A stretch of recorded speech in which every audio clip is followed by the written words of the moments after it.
Hello दोस्तों, मैं Sarla Yadav SY Hindi platform channel पर एक बार फिर से आप सभी का हार्दिक अभिनंदन करती हूं। और हम अपने चैनल पर तैयारी कर रहे हैं TGT PGT एस्टेट 2024 और उसी के संदर्भ में आज हमारी क्लास नंबर रहने वाली है 57 और अभी तक मैं 56 क्लासेस अपलोड कर चुकी हूं। अगर आज की वीडियो से कोई नया कैंडिडेट जुड़ता है तो सबसे पहले चैनल को सब्सक्राइब करें। चैनल को सब्सक्राइब करने के बाद जब आप चैनल पर जाकर प्लेलिस्ट चेक करेंगे तो TGT PGT एस्टेट 2024 के नाम से आपको एक प्लेलिस्ट मिल जाएगी। उसमें मैंने संपूर्ण हिंदी साहित्य पढ़ाया है। बिल्कुल आदिकाल से मैंने प्रारंभ किया था। तो आदिकाल, भक्तिकाल, रीतिकाल और आधुनिक काल का पद्य खंड हमारा बिल्कुल संपूर्ण हो चुका है और गद्य खंड की मैंने शुरुआत कर रखी है।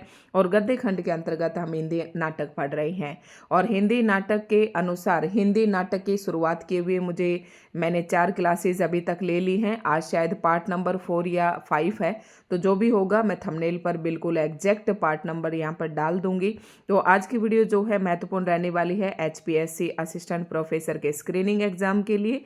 TGT PGT estate, UGC net और जितने भी टेट हैं किसी भी स्टेट का हो जहाँ पर, या फिर कोई भी प्रतियोगी परीक्षा जहाँ पर हिंदी साहित्य पूछा जाता है, सभी के लिए बहुत ही महत्वपूर्ण रहने वाली है।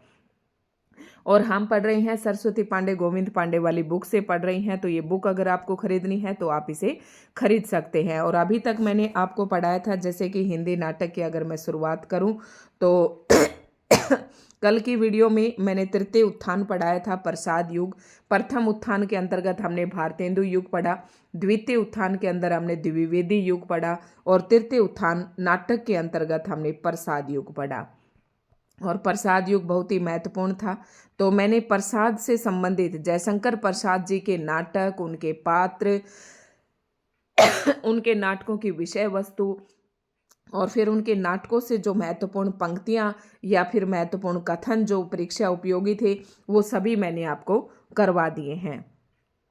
और आज की इस वीडियो में हम पढ़ेंगे प्रसाद युगीन ऐतिहासिक नाटक। अब जयशंकर, जैसे कि तृतीय उत्थान दिया है प्रसाद युग,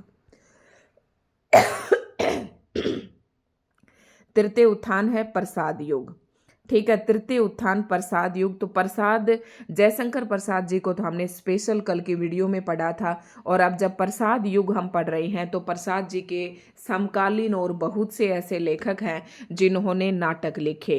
तो कुछ नाटक ऐतिहासिक भी हैं, कुछ नाटक पौराणिक भी हैं, कुछ नाटक सामाजिक भी हैं, कुछ नाटक राजनीतिक भी हैं। तो इस प्रकार से हम एक एक करके ढंग से पढ़ेंगे और बहुत ही महत्वपूर्ण है। ये सारी जो रचनाएं हैं आपको याद भी होनी चाहिए। तो उम्मीद करती हूँ कि अभी तक सारी वीडियो आपने देख ली होंगी, नोट्स भी बना लिए होंगे और सारी रचनाएं आपने याद भी कर ली होंगी। साथ ही साथ जो कैंडिडेट TGT PGT एस्टेट की तैयारी कर रहा है तो PGT एस्टेट के लिए मैंने NCERT के क्षितिज भाग 1 जो है पढ़ाना शुरू कर रखा है और उसके अभी तक मैंने चैप्टर नंबर जो है 7 तक मैंने पढ़ा दिया है। तो आप उन्हें भी लगातार देखते रहें क्योंकि वहाँ से भी प्रश्न पूछा जाता है। और जिस दिन मैं वीडियो नहीं डालती हूँ, आप रस, अलंकार, समास, तो ये वीडियो आप देख सकते हैं। लगभग हिंदी व्याकरण भी करवा रखा है। तो मेरी एक एक वीडियो बहुत महत्वपूर्ण है, एक एक वीडियो का कंटेंट बहुत महत्वपूर्ण है।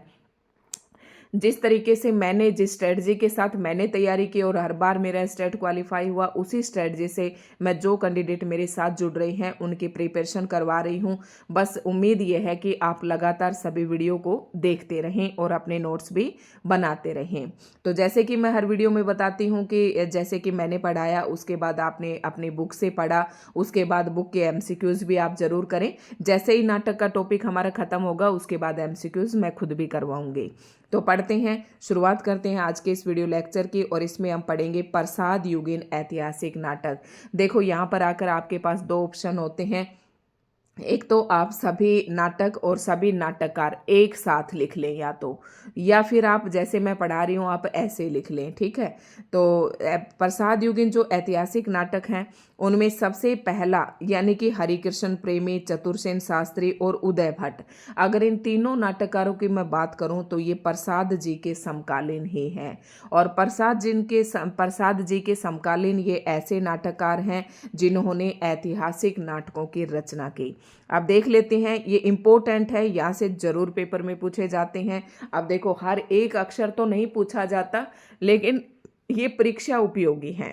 अब हरिकृष्ण प्रेमी जी के हम नाटक पढ़ेंगे। तो प्रसाद युगिन, कई बार ऐसे भी प्रश्न पूछ लेते हैं कि इनमें से कौन सा लेखक प्रसाद युगिन है, कौन सा नहीं है। तो आपको हर तरीके से ध्यान में रखते हुए चलना है। तो प्रसाद युग के अंतर्गत हमने सबसे पहले जयशंकर प्रसाद जी को पढ़ा। जयशंकर प्रसाद जी की रचनाएं मैंने बहुत ही ट्रिक से बताई। सज्जन, कल्याणी, परिणय। सज्जन और कल्याणी क्या करते हैं, प्रायश्चित करने के लिए करुणालय में जाते हैं। राजश्री, विशाख और अजात शत्रु से मिलते हैं और फिर प्रायश्चित करने के बाद जन्मेजय का नागयज्ञ करते हैं। फिर कामना करते हैं स्कंदगुप्त के लिए कि एक घूंट अमृत मिल जाए चंद्रगुप्त के लिए। फिर ध्रुव स्वामिनी। ये मैंने आपको ट्रिक बताई थी, उम्मीद करती हूँ आप सभी को भी ये ट्रिक याद होगी। सारे नाटक इससे आपको याद हो जाएंगे। उसके बाद हरिकृष्ण प्रेमी जी के नाटक देखते हैं अब हम। तो रक्षाबंधन और पाताल विजय। अब रक्षाबंधन की जब आप स्टोरी सुनेंगे तो आपको पता है कि महारानी कर्मावती ने अपने नाम से एक राखी भेजी थी हुमायूं को। शायद इसी तरीके की हम कोई कहानी सुनते आए हैं। और ये अब आपको पता है कि कर्मावती और ये सारे ऐतिहासिक पात्र हैं। तो ये नाटक भी किस प्रकार का है, ऐतिहासिक नाटक है। उसके बाद पाताल विजय और प्रतिशोध, शिवा साधना, ये चारों आपको याद कर लेनी है, काफ़ी इंपॉर्टेंट है। और ये हरिकृष्ण प्रेमी जी के नाटक हैं। इसी संदर्भ में दूसरा नाम आता है नाटककार का चतुरसेन शास्त्री। तो चतुरसेन शास्त्री का एक तो उत्सर्ग और एक अमर सिंह राठौर, ये दोनों ही नाटक बहुत ही महत्वपूर्ण हैं। उसके बाद देखो एक दूसरा ऑप्शन आपके पास ये भी है कि एक तो आप सभी जैसे कि अपने नोट्स बना लें। नंबर 1 पर आप जयशंकर प्रसाद लिख दें, फिर दूसरे नंबर पर आप हरिकृष्ण प्रेमी लिख दें, फिर तीसरे नंबर पर आप उदय शंकर भट्ट लिख दें। और फिर उसके बाद जैसे जयशंकर प्रसाद जी के सभी नाटक लिख ले, फिर हरिकृष्ण प्रेमी जी की। अभी मैं यहाँ पर ऐतिहासिक नाटक लिखवा रही हूँ और हो सकता है हरिकृष्ण प्रेमी जी ने कुछ और भी नाटक लिखे हों, तो फिर आप वो उन्हीं में वहीं पर ऐड करते चले जाएं। इस तरीके से आप अपने नोट्स बना लें। चतुरसेन शास्त्री का उत्सर्ग और अमर सिंह राठौर, ये आपको याद करने पड़ेंगे। एक बार आप बैठकर 5-10 राइटर के एक साथ याद कर लें। याद करने के बाद उन्हें लिख कर जरूर देखें। तीसरा आता है उदय शंकर भट्ट। तो चंद्रगुप्त मौर्य और विक्रमादित्य, दाहार अथवा सिंध पतन और अंबा। अब जैसे कि इन नाटकों के नाम से ही पता चल रहा है कि ये ऐतिहासिक नाटक हैं और हम पढ़ रही हैं प्रसाद युगीन ऐतिहासिक नाटक। ठीक है, तो इन सभी का आपको याद कर लेना अच्छे से। उसके बाद है जो भी आएगा थोड़ा सा जहाँ पर आपकी ट्रिक बनेगी वो मैं ट्रिक भी आपको बताने की कोशिश करूँगी। और ऐतिहासिक नाटकों में ही सारे आपको नहीं पढ़ने हैं क्योंकि आप टीजीटी पीजीटी एस्टेट की तैयारी कर रही हैं। तो यहाँ पर एक प्रेमचंद जी का एक नाटक है करबला। करबला और संग्राम, इनके 2 नाटक हैं, काफ़ी महत्वपूर्ण है। तो करबला भी आपको याद रखना है कि ये मुंशी प्रेमचंद जी का नाटक है और इम्पोर्टेंट रचना है। उसके बाद गोविंद वल्लभ पंत के भी नाटक आप जब किसी भी बुक में से आप जब डिटेल से पढ़ेंगे तो गोविंद वल्लभ पंत का भी नाम आएगा। काफ़ी सारे इनके उपन्यास हैं। तो इनके उपन्यासों इनके नाटकों में गोविंद वल्लभ पंत के जो राजमुकुट और वरमाला है, ये दोनों नाटक ऐतिहासिक नाटक हैं। ट्रिक याद रखना, इसी के नाम से आप बना दो कि गोविंद किसको कहते हैं, हरि भगवान को, कृष्ण जी को। और वो क्या पहन के रखते हैं, राजमुकुट, और गले में क्या होती है, वरमाला होती है। प्रेमचंद का आप याद रख ले, करबला मतलब कर्म से इस तरीके से याद रख लें कि कर्म प्रधान इन्होंने काफ़ी सारी रचनाएं लिखी हैं। उसके बाद आता है राम वृक्ष बेनीपुरी का, आप ये करें तो कर लें, बाकी ये इतने इम्पोर्टेंट नहीं हैं। जो यहाँ से इम्पोर्टेंट था वो दोनों मैंने आपको बता दिया है। अब प्रसाद युगीन कुछ सामाजिक नाटक भी आते हैं, लेकिन अब ना प्रसाद युगीन जितने भी लेखक हैं ना, पहले तो आप उन्हें लिख लें, फिर उन सब के सामाजिक, पौराणिक और ऐतिहासिक नाटक एक ही जगह पर लिख लें। ऐसे भी आप अपने नोट्स बना सकते हैं। अब प्रसाद युगीन एक अगला नाटककार आता है और काफ़ी इम्पोर्टेंट नाम है, वो नाम है विशंबर शर्मा कौशिक। इनके नाटक इम्पोर्टेंट हैं और इन्होंने जो नाटक लिखे वो सामाजिक नाटक लिखे। सामाजिक नाटक कौन कौन से हैं, अत्याचार का परिणाम, हिंदू विधवा नाटक। ठीक है, तो ये 2 इम्पोर्टेंट नाटक हैं। फिर यहाँ पर देखो संग्राम आ गया है। मैंने अभी जब आपको थोड़ी देर पहले बताया था यहाँ पर प्रेमचंद जी का, तो करबला नामक प्रेमचंद जी ने 2 ही नाटक लिखे, करबला और संग्राम। ठीक है, तो करबला जो इनका नाटक है वो है एक ये भी पूछ लेते हैं कि ये किस प्रकार, ये कौन सी विधा के अंतर्गत आती हैं। तो करबला और संग्राम ये दोनों क्या है, नाटक हैं। तो करबला कैसा था, ऐतिहासिक नाटक है, और संग्राम जो नाटक था वो सामाजिक नाटक है। इसलिए कह रही हूँ कि आप एक ही जगह पर सभी लिख लें और ब्रैकेट में लिख दें कि सामाजिक नाटक, ठीक है। विशंबर, उसके बाद प्रेमचंद का संग्राम, और सुदर्शन, सुदर्शन का है अंजना, ऑनेररी, मजिस्ट्रेट और भाग्य, ठीक है। उसके बाद ये आप इतना इम्पोर्टेंट तो नहीं है लेकिन फिर भी आप लिख लेना। गोविंद वल्लभ पंत, ये काफ़ी इम्पोर्टेंट है। गोविंद वल्लभ पंत का है कंजूस की खोपड़ी, अंगूर की बेटी, ठीक है। इनके काफ़ी सारे नाटक हैं और कई कई सारे नाटक इन्होंने लिखे हैं। और ये जितने भी आप नाटककार देख रहे हैं, विशंबर शर्मा, प्रेमचंद, गोविंद वल्लभ पंत, पांडे बेचैन शर्मा, उग्र, सेठ गोविंदास, ये सारे जयशंकर प्रसाद युगिन नाटककार हैं। उसके बाद गोविंद वल्लभ पंत का आप यहाँ देखेंगे कंजूस की खोपड़ी और अंगूर की बेटी, ठीक है। अंगूर की बेटी गोविंद वल्लभ पंत का यहाँ पर भी था राजमुकुट और वरमाला। तो सारे नाटक इनके एक साथ ही लिख ले आप। राजमुकुट और वरमाला ये ऐतिहासिक नाटक है, और उसके बाद ये जो कंजूस की खोपड़ी और अंगूर की बेटी है ये इनके सामाजिक नाटक हैं, ठीक है। पांडे बेचैन शर्मा उग्र का चुंबन और डिक्टेटर, तो ये दोनों इनके सामाजिक नाटक हैं, इम्पोर्टेंट है, याद रखना।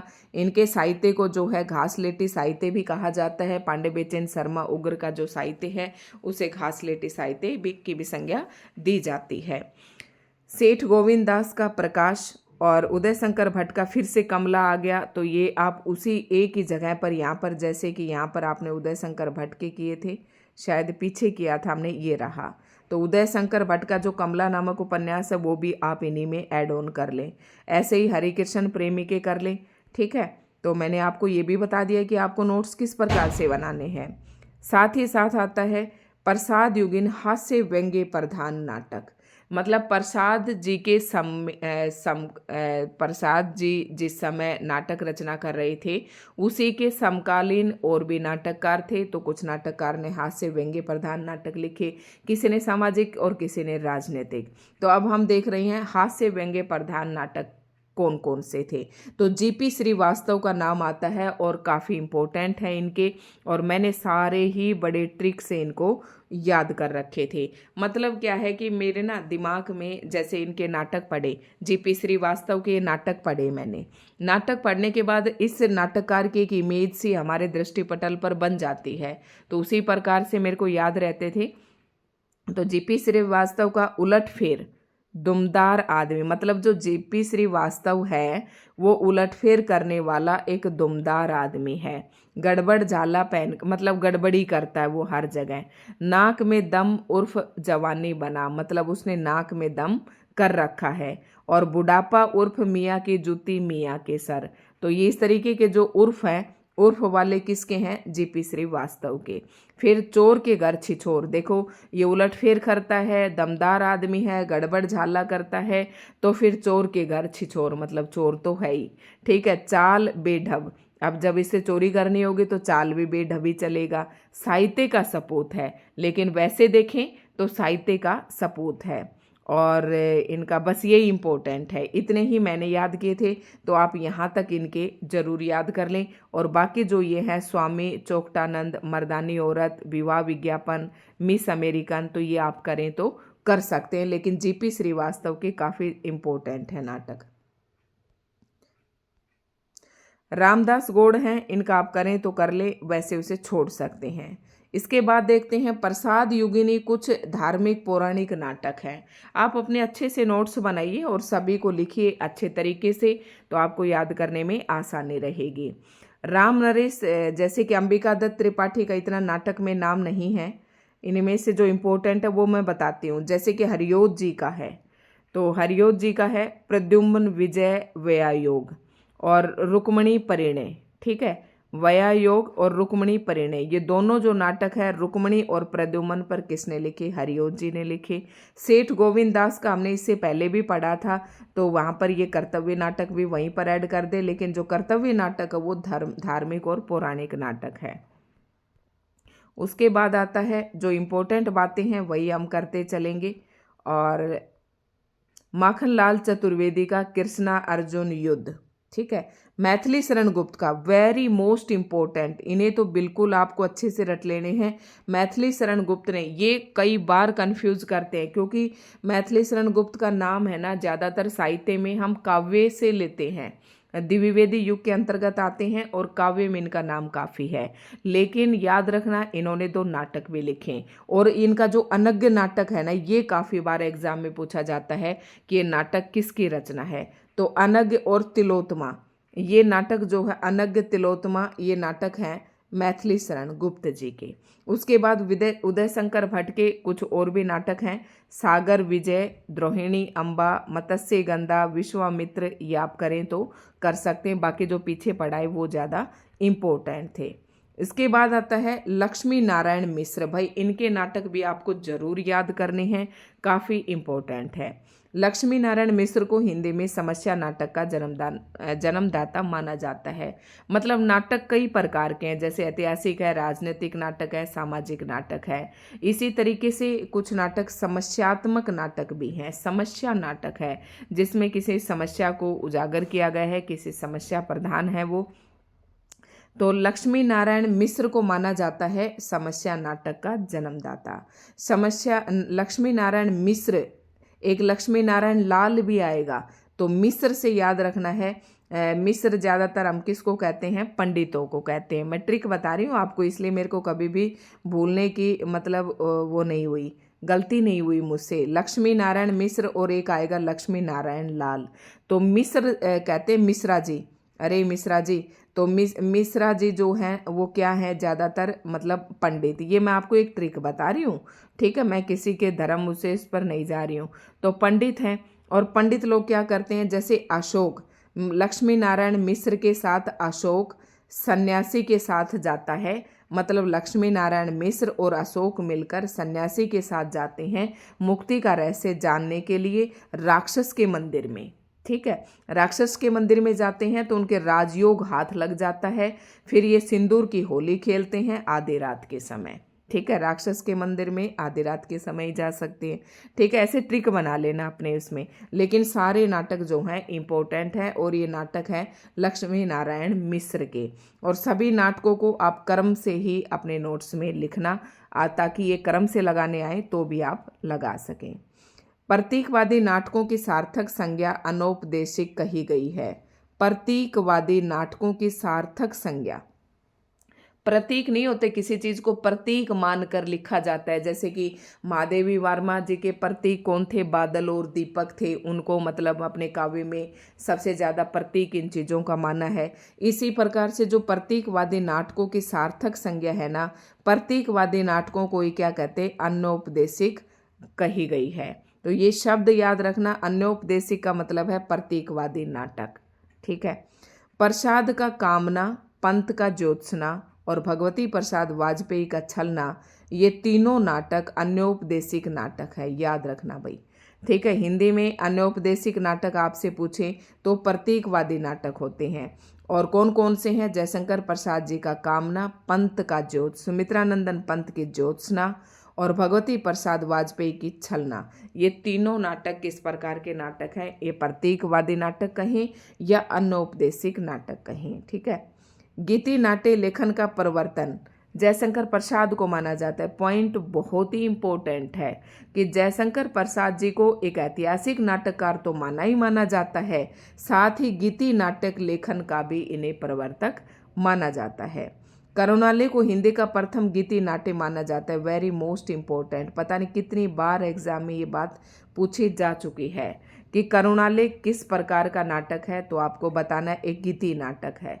अगर आपसे पूछ ले कि हिंदी का पहला गीति नाट्य कौन सा है, तो करुणालय है, ठीक है।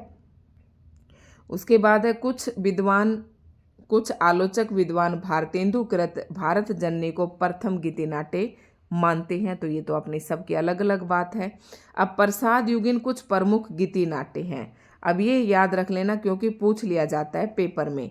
करुणालय के बारे में तो खूब पूछा जाता है कि करुणालय किस प्रकार का नाटक है, तो ये एक गीति नाट्य है।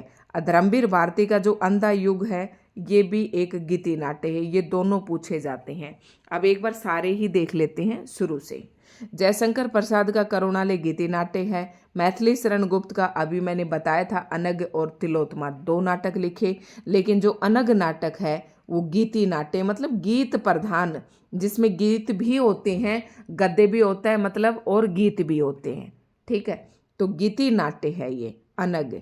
हरिकृष्ण प्रेमी का स्वर्ण विहान और भगवत चरण वर्मा का तारा और उदय शंकर भट्ट का मत्स्य गंधा और विश्वामित्र ये गीति नाट्य हैं। सुमित्रा नंदन पंत का रजत शिखर और शिल्पी ये दोनों गीति नाट्य हैं। और गिरजा कुमार माथुर का कल्पांतर और धर्मवीर भांति का अंधायुग। तो अंधायुग तो आपने पढ़ा होगा, काफ़ी इम्पोर्टेंट है। और कहीं कहीं पर अंधायुग का प्रकाशन 1955 दिया हुआ है, कहीं कहीं 1954 भी है। तो इन चीज़ों की तरफ आप ज़्यादा मत जाना, बुक्स में क्या होता है कट कॉपी पेस्ट ही होते हैं, इसलिए गलतियाँ हो जाती हैं। डॉक्टर नगेंद्र ने गीति नाट्य को भाव नाट्य की संज्ञा दी है। अब गीति नाट्य को क्या कहा है? भाव नाट्य। किसने कहा? डॉक्टर नगेंद्र ने कहा। गीति नाट्य तो आप समझ गए होंगे, गीत प्रधान नाटक। तो जहाँ गीत होंगे तो गीतों में भावना तो होती ही होती है।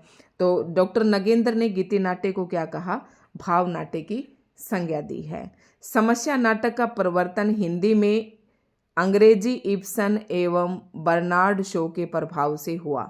ये प्रश्न इम्पोर्टेंट है कि हिंदी में समस्या नाटकों का प्रवर्तन किससे हुआ? तो अंग्रेजी का इब्सन एवं बर्नार्ड शो के प्रभाव, ये कि इसके प्रभाव से हिंदी में क्या हुआ? समस्या नाटकों का जन्म हुआ। प्रमुख समस्या नाटक अब दिए गए हैं, जैसे कि ये समस्या नाटक अभी हमने लक्ष्मी नारायण मिश्र के पढ़े थे ना सारे। राक्षस के मंदिर में जाते हैं अशोक और सन्यासी, राक्षस के मंदिर में जाते हैं, मुक्ति का रहस्य, राजयोग, सिंदूर की होली, आधी रात, ये सारे नाटक कैसे हैं? समस्या नाटक है। उसके बाद उपेंद्र नाथ अस्क, इसके भी नाटक सारे इम्पोर्टेंट है, चाहे ये समस्यात्मक नाटक हो, चाहे आप इन्हें ऐसे याद करें या ना करें कि ये समस्यात्मक नाटक है। लेकिन प्रसाद युग के जो नाटककार हैं उनमें लक्ष्मी नारायण मिश्र और उपेंद्र नाथ अस्क का महत्वपूर्ण स्थान है और काफ़ी इम्पोर्टेंट है।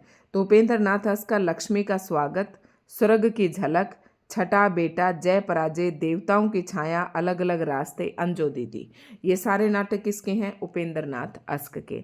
याद कैसे करोगे? उपेंद्र नाथ अस्क जो हैं लक्ष्मी का स्वागत करते हैं स्वर्ग में जाकर, स्वर्ग की झलक, वहाँ पर उनका छठा बेटा भी होता है। जय पराजय, देवताओं की छाया, अलग अलग रास्ते, अंजो दीदी। तो आगे अब आप कोई भी ट्रिक बनाए, मैंने अपने मन में इन्हें ऐसे ही बिठा रखा था। ठीक है, उसके बाद आता है भंवर, बड़े खिलाड़ी, लौटता हुआ दिन, कैद और उड़ान, ये भी उपेंद्र नाथ अस्क के हैं। कैद और उड़ान, लौटता हुआ दिन, ये भी दोनों इम्पोर्टेंट है। सेठ गोविंद दास का क्या है? विकास, मतलब जो सेठ होते हैं ना, सेठ गोविंद जो हैं सभी का विकास करते हैं, सेवा करते हैं, समाज में प्रकाश फैलाते हैं। संतोष कहाँ? लेकिन सेठ जो होते हैं ना इनको संतोष नहीं होता। महत्व किसे? ये किसी को महत्व नहीं देते। गरीबी और अमीरी, चाहे गरीब हो चाहे अमीर हो, ये किसी को महत्व नहीं देते। ये मैंने ट्रिक बताई है आपको। ठीक है, तो ऐसे आप याद कर सकते हैं। सेठ गोविंद दास क्या करते हैं? विकास करते हैं, सेवा पथ, प्रकाश, संतोष कहाँ, महत्व किसे? गरीबी और अमीरी। वृंदावन लाल वर्मा का खिलौने की खोज, ये जो नाटक है ये समस्यात्मक नाटक है। हरिकृष्ण प्रेमी जी के अभी हम काफ़ी सारे पढ़ते आए हैं, बंधन है ना। हरिकृष्ण प्रेमी जी के 2 नाटक है, छाया और बंधन, तो ये समस्यात्मक नाटक है, उन्हें वहीं पर लिख लें। उसके बाद इम्पोर्टेंट है इनमें से, और तो इतने नहीं है, विष्णु प्रभाकर का डॉक्टर युगे युगे क्रांति, ये दोनों भी समस्या नाटक है। ठीक है, अब नेक्स्ट वीडियो में हम पढ़ेंगे चतुर्थ उत्थान, और चतुर्थ उत्थान में हम पढ़ेंगे प्रसादोत्तर नाटक, यानी प्रसाद जी के बाद के नाटक। ठीक है, तो धन्यवाद दोस्तों, आज की इस वीडियो में इतना ही था। आज की वीडियो आपको कैसी लगी कमेंट करके ज़रूर बताएं। धन्यवाद।